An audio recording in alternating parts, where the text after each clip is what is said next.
That's a good idea. That's the best idea. And we're live. Good evening. Today is Tuesday, October the 11th, 2022, and we are going to call to order the City Commission work session. We have one item on the agenda, but before we get to that one item, we're going to do the roll call. Commissioner Frank O'Donnell. Here. Commissioner Rocky Smith. Here. Commissioner Adam Marl. Here. And Mayor Denise McGriff. Here. Right, we have one person in the audience who would like to ask us if they can speak to the topic at hand. Generally, when we have work sessions, we don't generally have public comment. And when we do have regular city commission meetings, because he knows this, because he was a city commissioner, it's always for topics that are not on the agenda. But we will make an exception this evening and ask Mr. Mabee to come up and speak to the design standards. Chair, before we proceed, may I make a statement? Absolutely. I question the timing of this. To place this on tonight's agenda, I realize that it was not on the agendas or on our priority lists back in July. It first surfaced in September. I think it doesn't recognize the demands on the commission. If you were to look at this, we've got things going on tonight. This is 9 appeals plus the Park Place concept plan and does not include the most recent communications of the day. The question of street design is, I look at it and it's highly technical. It conflicts with our ability to timely digest information on the Park Place concept plan. I really object to going forward with it tonight. I think it's more important to devote every possible hour knowing the constraints and the time constraints on this decision that we have to make, a major decision on development.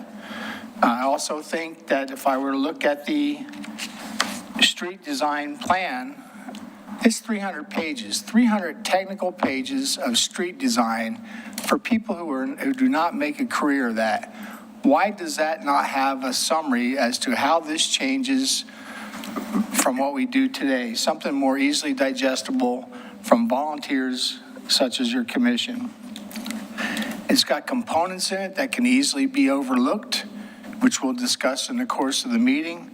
Those components are that it's effected immediately upon a vote of the city commission, which apparently we're trying to fast track it to the next meeting. It has a key statement in there, one statement. It takes precedence over concept plans, and I'll deal with that in the meeting. But I mean, that's basically telling people what goals you set out, what design standards you set out, what livability you want this city to be. You're not getting it. All you're going to get is what this traffic plan calls for. So I personally feel that it's a distraction from the key issue at hand, which is to gather information on Park Place. I should leave it at that, but I feel like it was really a poor choice in scheduling, and it distracts from our ability to successfully gather information in a timely manner to make one of the more key decisions in this community. Thank you, Chair. Mr. Mabee, are you there? Yes, thank you. Go right ahead, please. Hello, David Mabee, Oregon City resident, long-time listener, first-time caller. Would you check to make sure that your mic is turned on? Yeah, press the green, is the green light Okay. on? It was kind of glowing based on the lights around here. Anyway, so again, Damon Mabee, Oregon City resident. I had just a few points to make about what I saw of the work tonight. I just checked on the thing to see, what time the appeal was, and I saw there was a work session and whipped through what was online as quickly as I could. So the first one is I think that this needs to have a very clear appendix with the street cross sections in it. What a residential street looks like from sidewalk, planter strip, blah, blah, so that you can pull out residential, commercial, arterial, all of those, you just whip it out and say, this is what it should look like. I also think that those should be listed as ideals. We have weird neighborhoods. When I was on the city commission, one of the issues that came up was we were trying to improve a residential street that did not have the width to do the proper 58 feet or whatever it is. And the city engineer at the time said, well, we can't do anything but that because that's what our ordinance says. And it's like, well, we just want you to have parking only on one side, and then you can have the bike lane on the other. I mean, it's a simple, reasonable man fix, but it wasn't the code. So maybe some statement that would kind of address Commissioner O'Donnell's concerns that these are ideals that we're striving for, but, that's what, anyway. So let's see, we had the cross-section, the ideals. Also, this is just a personal thing, and I made comments back when the comment thing was open. I think planter strips in residential neighborhoods are stupid.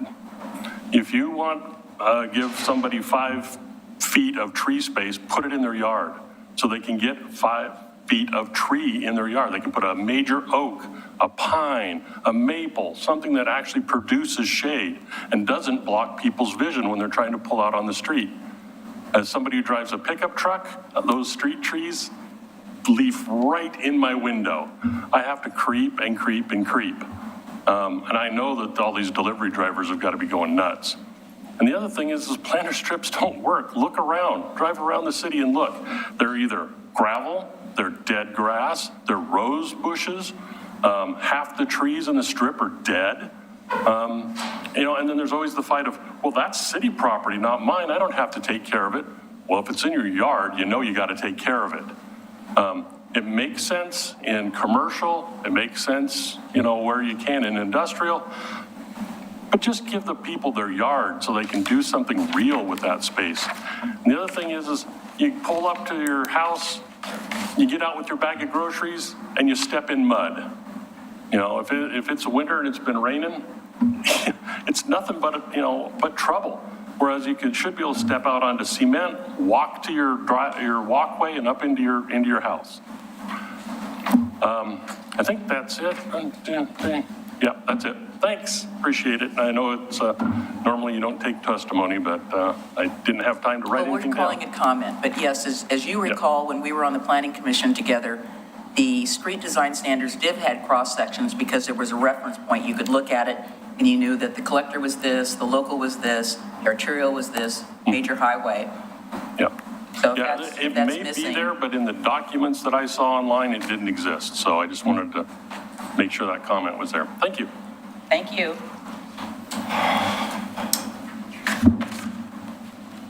Mr. O'Donnell, your comments are duly noted.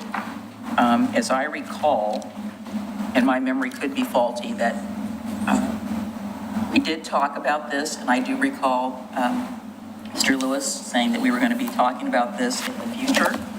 So I don't think this is something that got preempted from our list, but that it was something that was going to be coming. As you recall, we did adopt some alternative street design standards when Josh Wheeler was here for the Park Place area. So we are looking at some areas of our community where we have constrained streets, and I would say that some of the streets near the St. John Cemetery would fall into those categories. There are others, Dewey and the streets back in there have some major constraints. So I don't think we're looking at the standards as being as strict as maybe that has been implied, because I think what we want to talk to the Public Works Department and our consultants about is where is the flexibility in this when we run into situations like we have in Park Place where the streets are rather irregular. I'll respond to that by saying, as I said in my opening statement, it was not on any agenda item. It was not on our priority list in July. It first became visible in September. I've got concerns over, and it's not cast in stone. I mean, we could have bumped this. It's not even a high-end item. Okay, well, And it's going to detract from our ability we're here to now, so digest it. let's just move on. And let's do it. Well, I'm going to ask for one other thing then. Because we have people here that we brought in for the presentation. I think there's other commissioners who want to speak, but I'm going to ask that before this comes back on an agenda, knowing that the public doesn't know that 3 people, that a consensus of this commission has to give direction. I can't give direction. But for us to digest a 300-page technical document, I think it would be appropriate for somebody to say what it is and how this changes it and how it applies. And I think that's something I'll ask the commission to join me in at some point in the meeting tonight. I don't think we're planning on doing any adoption other than hearing the information and continuing it. Well, I think giving direction for the future, to simply just hear, I understand the purpose of a work session. I understand there's not a vote, but I'm also trying to give direction to the staff to say, bring this back, as Mr. LaSalle often said, and have an agenda ready in a form that we can digest in a timely manner, knowing the other demands upon this commission and the time constraints within which that decision has to be made. I think it's just respectful of time and professional. So I'm going to give credit where credit is due. That was Mr. Robert Mahoney, who was always talking to us. Was it about- Mahoney? Okay. Yes, sir. All right. It was. I get the two mixed. Well, you know, yes, please, Mr. So I agree in what was just stated by Commissioner O'Donnell. I don't mind discussing it, but if we continue it, it should be continued to another work session, not a regular meeting, because we will be giving more input that we haven't gone through enough of this yet, so, Yeah, I don't think it would be going to a regular meeting. well, you never know. Nope, it won't. Mr. Morrow? I'm fine with that. I was under the assumption that because of the length of the document, that it probably would come to a second. So that's what I was expecting, and I'm fine with that. That was my expectation as well. Would you be prepared to join in a direction to the staff to do some summary that you don't have to page through 300 technical pages to find the changes from what is to what will be? So you're talking about a red line version? Well, we don't have that even. Well, I think they're going to present. Right. What do you think they're going to present? Well, we're going to find out here in a minute. All you got is the documents you were given. That's what they're going to present. You don't have a red line document for your consideration for the evening. Well, I think that'll be something that will be forthcoming then. Well, I don't want to assume only to get to a future meeting and not have what we need. Well, we will make that request. Are you ready, John?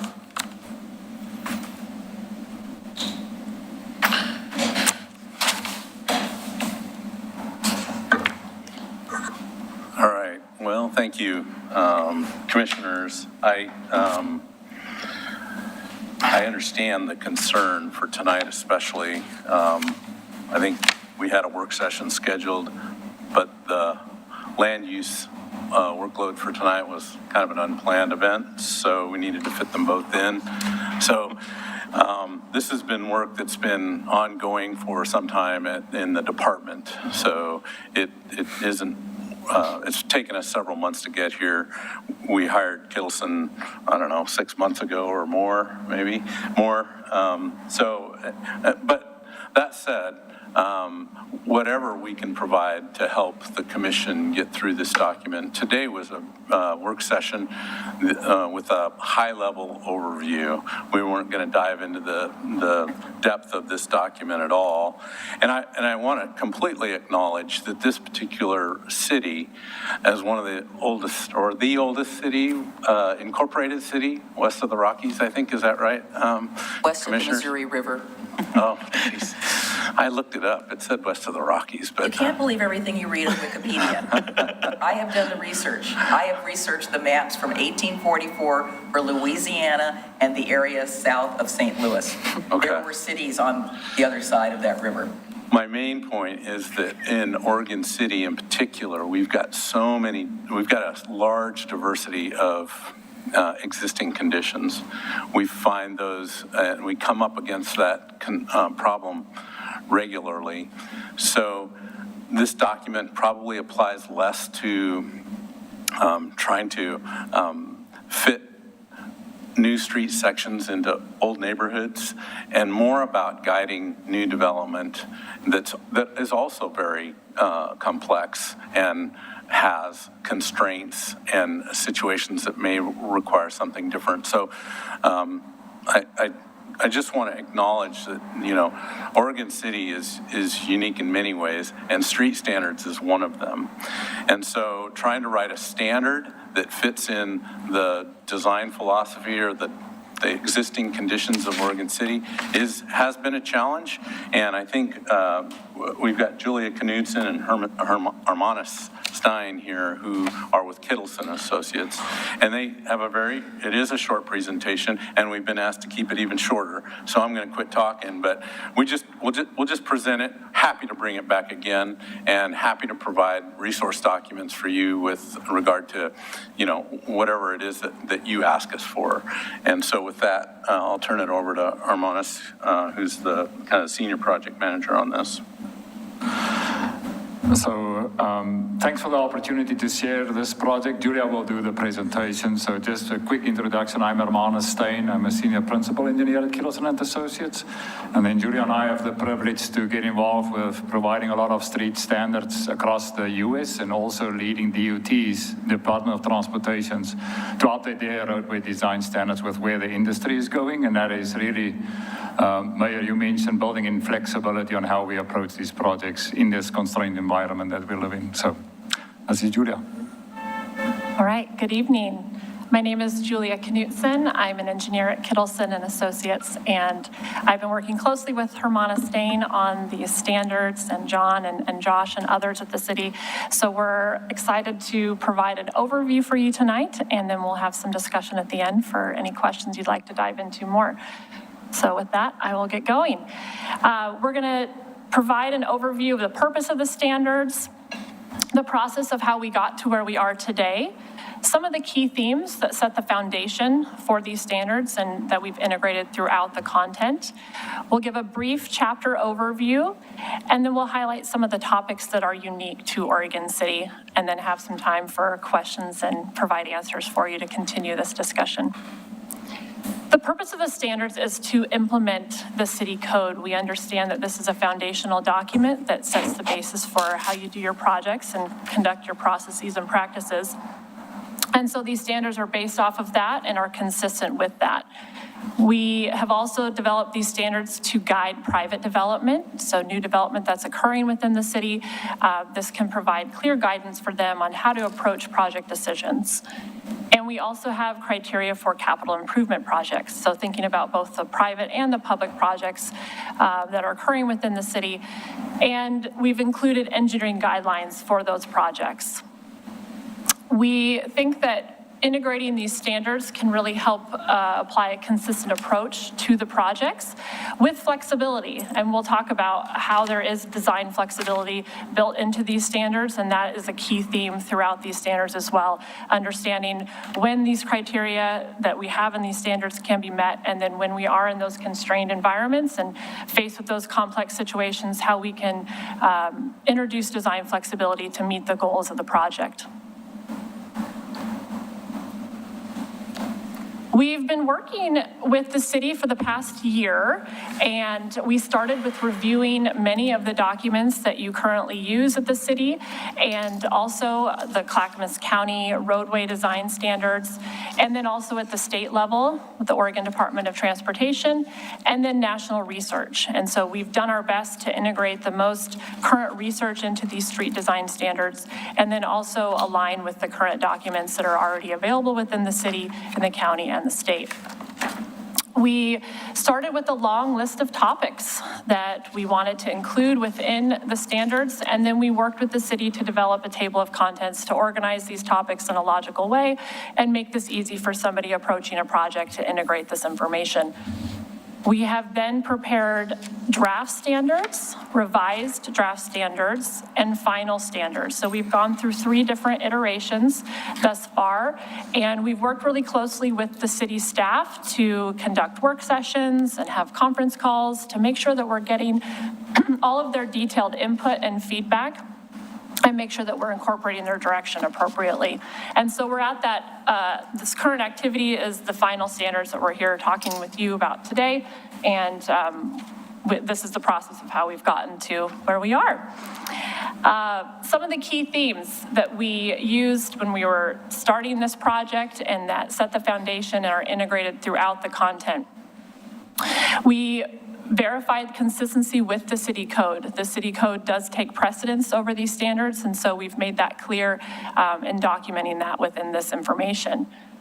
We focused on the fundamental principles of planning and design. We wanted someone to understand the criteria and the requirements for city projects, but also understand the background and how the fundamental principles can help inform the design decisions that are being made.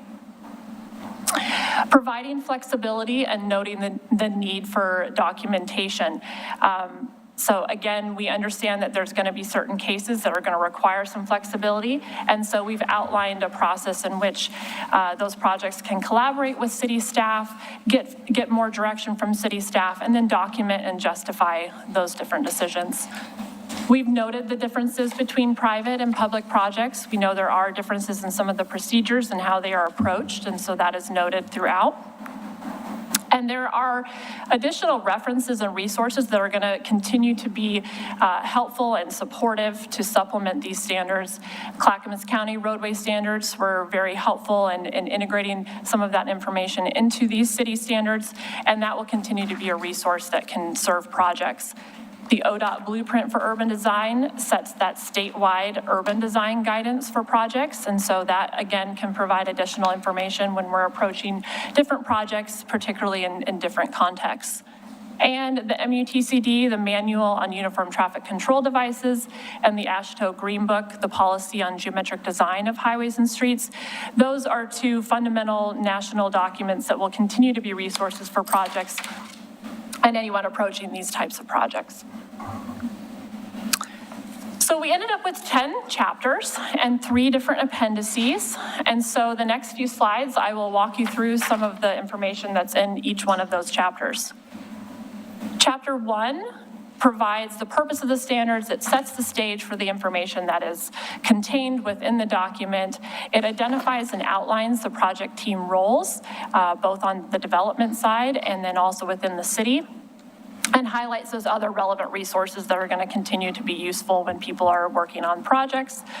There are overarching themes and values that we've incorporated into Chapter 1 to really set the tone and set those clearly for people approaching projects. And so we've outlined street design principles, we've provided clearly the city standards, and then one of the keys was verifying that our projects are really thinking about all of the different roadway users, and so multimodal integration is a key aspect of these standards. And then context and community values, so understanding what is happening beyond the roadway and understanding how the land use and the community values can really inform those project decisions and really help us make sure that the project that we're implementing is something that adds to the community that it serves. Chapter 2 provides general policies and standards. This is where there's a clear decision-making process for those cases in which you have a constrained project and you need to deviate from the criteria and requirements. And so there's a clear information about the modification processes for both the CIP projects and the private development projects, and then those refer to the appendices where there's additional forms to help people think through those decisions and understand how to evaluate trade-offs, document, and justify those different decisions.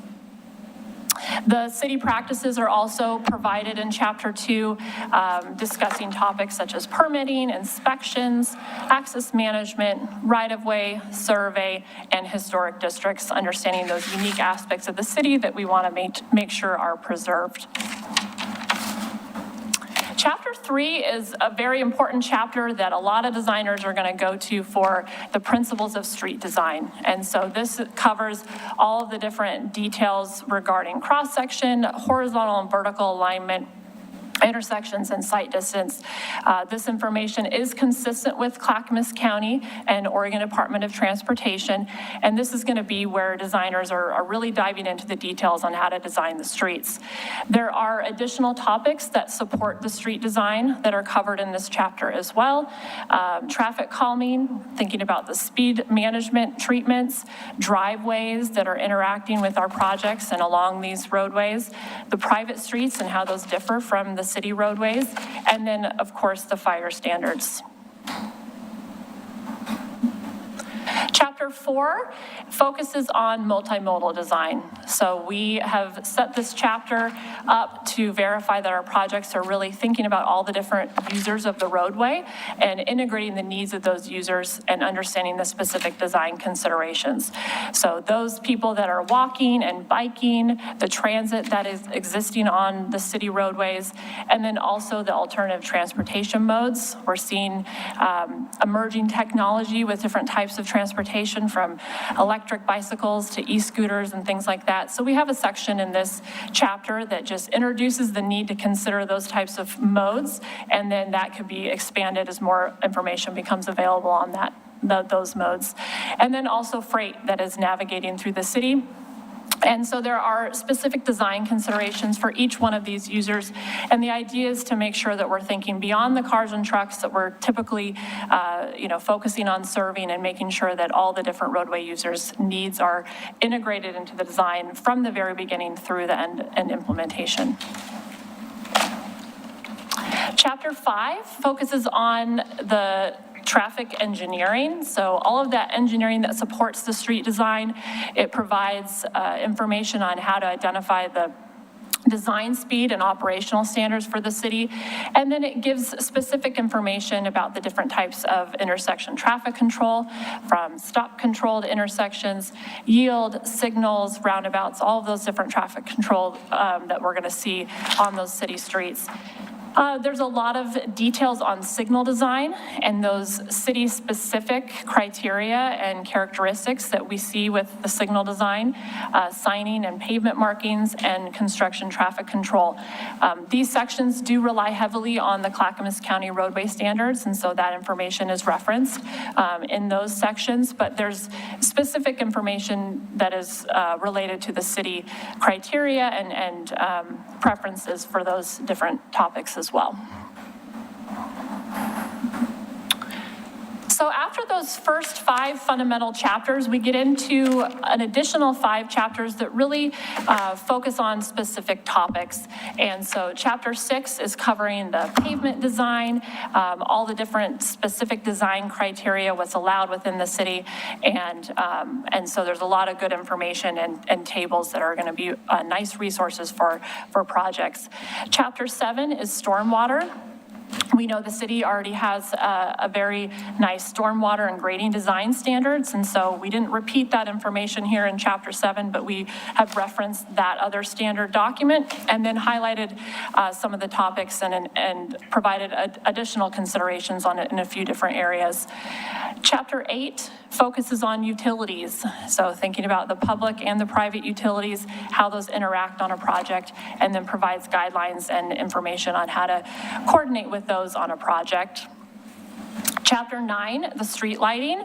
That's a very detailed chapter that I think is going to be very helpful for anyone integrating lighting into their project. There's very detailed information on the various options and the way that the city would like to see street lighting implemented into its communities. And then chapter 10, landscaping. So that is where it covers the street trees, landscaping options that are allowed, and different preferences for those. And then also provides information on green streets. We know that's a value within the city, and so we've included information on that topic to get people to think about how they can integrate green infrastructure into their projects.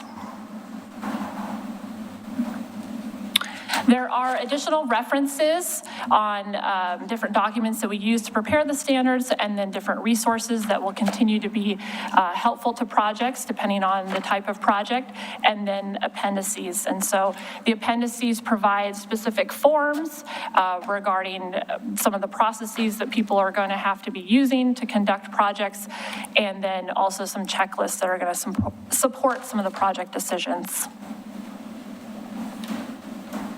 There are some topics unique to Oregon City that we wanted to bring to your attention. One is the project decision-making framework, and this is a framework that really helps guide that design flexibility on a project. And so those projects that might have to think beyond the criteria and think that might require additional collaboration with the city and decision-making, evaluating different trade-offs, this decision-making framework really sets the tone and the framework for identifying those project goals, understanding the needs of all of the roadway users, and then evaluating those design decisions to make sure that we're aligning with those goals from the very beginning through the implementation of the project. And then context classification. This is definitely an industry trend that we're seeing in transportation, is thinking beyond just the roadway that we're focusing on the design, but what is happening with the land use on each side of the roadway, and how does the community and that land use impact the design and inform the design. And so we know the city already has information on different street types, and so we've included that information and then also provided additional information on the statewide urban context classifications that ODOT has established to further provide more information about how people can think about context and projects. Ms. Knutson, I'm going to interrupt you. Who participates in that decision-making process that you just delineated? Well, it's a process that someone can follow within their project team, and then it identifies different milestones within a project that the project team could collaborate with the city to get direction. And so the idea is that a project team can approach a project understanding their clear goals and might identify a situation in which the criteria that is in the standards might need to be a little bit different for their specific constraints or their complexities of their project.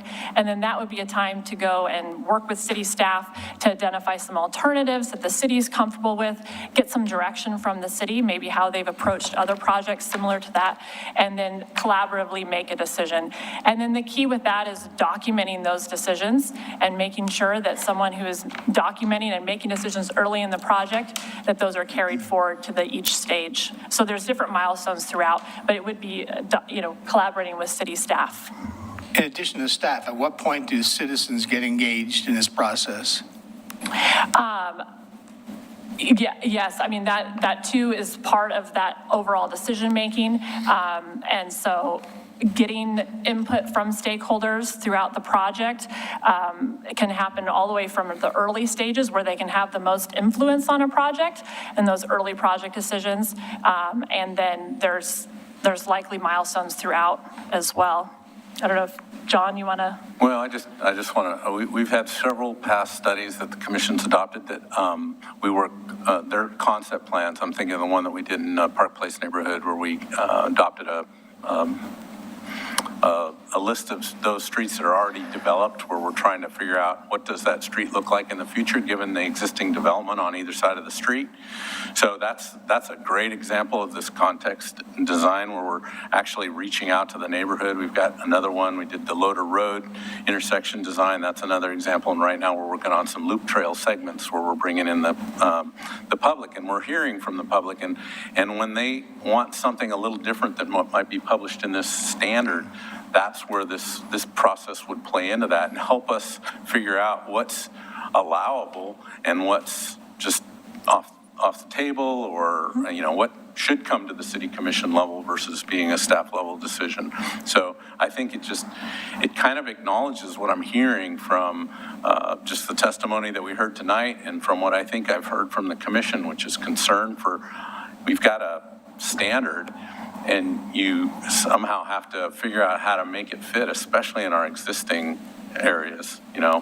New development, if we're into a large area out in Beaver Creek, for instance, it may fit well within our standards or within these published standards to make those decisions. But other places where you really kind of have to conform to what's on either side of that street is where that plays in. And I really think it is a lot about public involvement.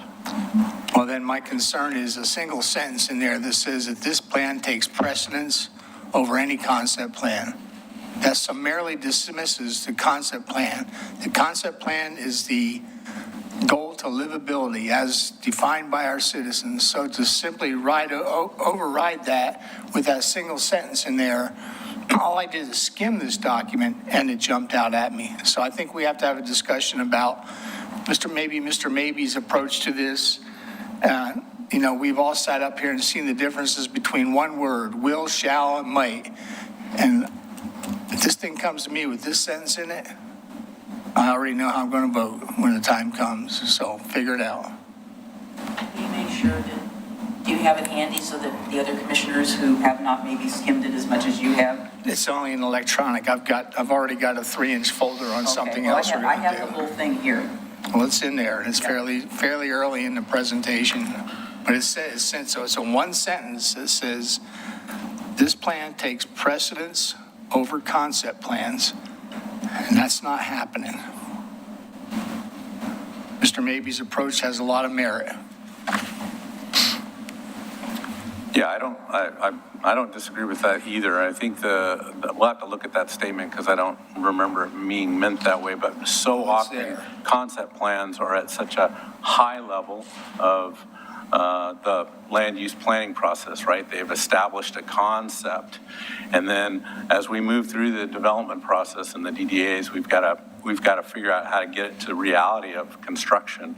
And that's where I think, especially if we're talking conduits and streetlights and striping standards and all those kinds of things, that's where the concept plans never touch that. This is the details of how we deal with that. And so, it includes street sections as well, which maybe is what you're concerned about, but yeah. So we can take that advice and work out and bring some alternative language to you. We all won't be here forever, and I understand, Yeah.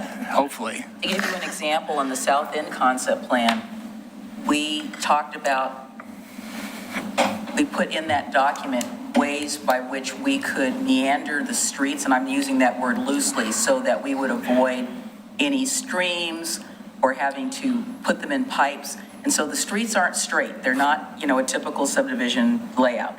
They are not that way. And I think that what you're getting at is, if that's what the concept plan is calling for, then when we look at development in that area, should we get there one of these days, that's the kind of development pattern that we are expecting to see, to the degree that the details will come later. But if the street is saying, okay, here's the creek that runs off of Rose Road, we don't want to pipe it, but we want to leave it open because we want to deal with the whole climate friendly, the green space, all of that. So the street might have to do this. And we ought to be able to, within this document, look at the high level that the concept plan is and try to follow that as much as we possibly can, rather than going with the cookie cutter approach. So again, I haven't read this like page by page, but I've also done skimming of this. And I guess the couple of things that jumped out to me was that I think we need to have in this a chapter similar to what we have in Park Place, where the roadways, which are exceptions in our areas, and I'm thinking of some of the areas, the upper areas of McLaughlin, I'm thinking of Rivercrest, I'm thinking of Ely, where the streets are not, again, I was saying Dewey and Aluria and some of those odd little streets that run through there. We need to be looking at them with the same lens that we did with the Park Place thing. So this, to me, really applies. So if you've got new development, that's kind of what it looks like to me. But there isn't a lot of discussion in here about what are the non-standard areas. And so I think that what we need is a section that deals with the infill, because we're going to have infill projects here and there in areas where it's built up around. In Rivercrest, for instance, or in McLaughlin, or in Ely, where we don't have a standard street, we don't have a standard street section, but how are we going to make that acceptable where, do we have 2 feet of sidewalk here and then you go down the street and there's no more, because we don't know when those people may never develop. So it seems like we need to have design standards in here that deal with, bare raw land versus built out areas. To me, that would make a lot more sense, and dealing with our existing streets. And then I think more emphasis needs to be put on traffic calming. I know that there are some speed bumps or humps or whatever we're calling them that are in some of the newer subdivisions. And I know that people are interested in having things like that in their neighborhood, and particularly if they're willing to pay for it. And so it shouldn't totally be based on, oh, it doesn't warrant it. Well, I think we need to be looking at it from the standpoint of livability and put more emphasis on, will this help this particular neighborhood reduce the impacts of speeding or cut through traffic, because it will slow people down. And I think that's valid. I think I've got several other notes here, hang on here. So as you said, we have a large diversity of existing conditions, and I think that needs to be talked about in the document. I think there needs to be a lot more graphics. I think the suggestion about, if you're talking about a collector street, then there should be a note saying, here's what the cross-section is for a collector street, and you go look at it. You talk about street furniture, what are we talking about with that type of thing? Anything in here where you're referencing something where a person may or may not know exactly, what that is, and I'm not just talking about the professionals, but what are we talking about?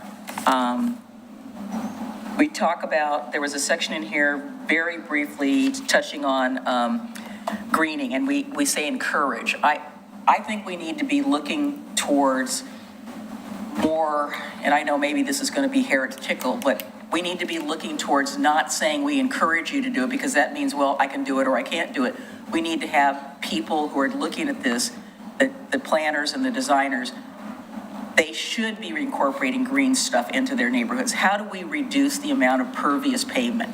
Because some of the pictures that we were showing, I looked at that parking lot, and it's shocking to me how much pavement is in this community. And sure, we've got storm drains that's channeling to it, but what about the newer types of asphalt that's out there that's pervious, that could help funnel water? I mean, we should be encouraging, we're never going to be up to the standard of Milwaukee, but maybe one day we will. But they're doing some innovative things with their design, and I don't think that has been problem. We're still in our work session, so if you want to just stay out for a while, that would be great, folks.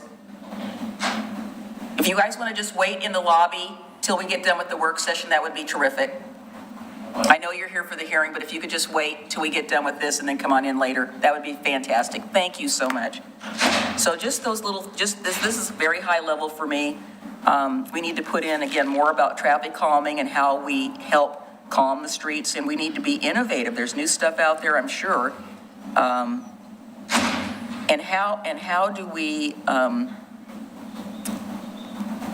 go beyond encouraging? How do we go beyond just making it a suggestion? How do we make it more acceptable so that this is a standard that we want to have in Oregon City rather than just the same old, same old? So. That's great feedback. I know we said we'd be done at Yeah, we've 6:45. Yeah, we're getting there.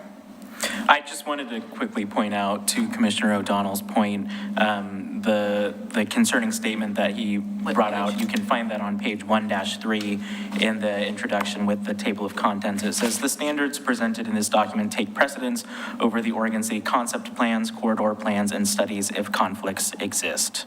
Yeah, we need to fix that. Thank you, Commissioner. Yeah. Yeah, I think it should be the reverse. And that's all I had. Yes. When was the last update on the street design standards? It's been a while, I think. Didn't exist, right? Yeah, we did. Yeah, this is the first edition of the street Yeah, design we standards. kind of had them. They were all over the place. They were in column A and column B and column C. Well, one of the things that will come up when we go into this in detail that is a major pet peeve of mine is, because I know we've talked about this, but and I think the infill comments and different neighborhood comments are really truthful and need to be looked at, because when we have an area like 7th Street or an area like Malal Avenue where there is infill, we're seeing that they don't match. We're seeing that the light poles don't match. We're seeing that the intersections don't match, or the street furniture doesn't match. that should not happen. And it shouldn't happen when we have a major project like the new Malala Avenue, where that clearly doesn't match any of the beginning of Malala Avenue that we did 10 years ago. I don't understand how that happens, and apparently maybe it happens because we have no standards. I thought we did have standards. I thought that's what we were following when we did the last update of 7th Street and Malala and all of those things.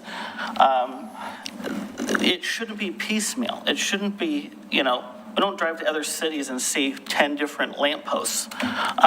It's bizarre and it's strange.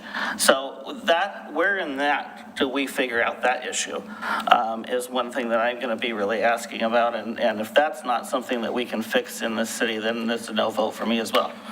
Well, let me just add, since I was on the planning committee for the 7th Street Corridor project, we specifically asked for the lights to be different because. Oh, I get that. That's the as you arc light recall, district. I right, get that. Because it's the arc light But that's not the issue. And that, we didn't want it to look like what Malala Avenue I was going get to be. that, but So that's why very it's- neighborhood specific, Right, right? that was very neighborhood specific. But two sections of Malala Avenue that don't match, and Okay, two well, that's- sections yeah. of others, That's a it different doesn't make topic. sense. And I know there wasn't anything in that where the community said, well, we want it to be like this. So that was an exception. on You shouldn't 7th. have to ask the community whether it should look like the rest of the street. It should match the rest of the street. Well, we didn't want the arc lights to go up Malala. I understand Yeah, okay. arc light. That's a Okay. different neighborhood. It's a historic So you're district. talking about once we pass Eastham? Yes. Yeah, okay. Count the light fixtures on Main Street and the light fixtures on all. Now, Public Works has slowly been changing them out every time I bitch about this, but there is no less than 5 or 6 different designs even today. I think we also asked for something different downtown, as I recall. Okay, well, awesome. I have final comments I'd like to make. When this in the interest of being the most effective we can be when this comes before the city commission, and I hope it's no time soon, because we got other pressing business. This is important. Well, it wasn't a priority on our list. I'd be interested in hearing, and this is probably from staff, how this applies to development that's already underway. Do the previous standards apply? Do the new standards apply? I'm curious because we've always had this discussion about moving goalposts. How would this be applied on an application that was already underway? I'll take an opinion from others. So I'd like a special attention to the definitions, especially if they've changed. We're going to be dealing with things where definitions are critical. Collectors, minor arterials, if those are changing in any way, they need to be highlighted because they are a point of contention in developments currently. I'd like to see something that allows a variance, and this is somewhat in keeping with Mr. Maybe, a variance from, I say, suggested standards due to unique conditions, because you will encounter unique conditions in the course of doing this. And finally, we've already talked about our feelings about superseding the concept plan. The only other thing I'd say is if I need, I just can't believe there's no. Yeah, so we we can had we can street definitely design try to standards. provide a summary. I just can't believe there's no. Yeah, so we we can had definitely street definitely design try to standards. provide a summary So there clearly is some. of key items, especially those that you've mentioned tonight in particular. but So, there's an existing plan, correct, sir? I mean, no, there's not no existing standards at there's all? not- There's not Does not existing make sense design to me. standards. We have some older reference documents that we've used, and a lot of that is carried forward from project to project. But yeah, the whole idea here is to try to get that consistency in place, just like we've done with our other standards. Well, we So- had standards, but they were here and there, and They were- this is all in one document now, is what Right. you're saying, right? Right. Okay. So fragmented we can standards attach those exist. documents, but there's no, I mean, there's not a red line version that would compare, I But think. fragmented standards existed. Apparently, they're not in Right, one place. And right. what I don't want to ask this volunteer commission to do is page through 600 pages of documents trying to find how does this vary from what we've done. The Yeah, other thing is I don't want this to be absolute. As stated now, it is absolute. I want the opportunity to apply it or modify it as needed due to conditions that we encounter. That's where I'll leave it for tonight. Thanks. yeah, Thank you. okay.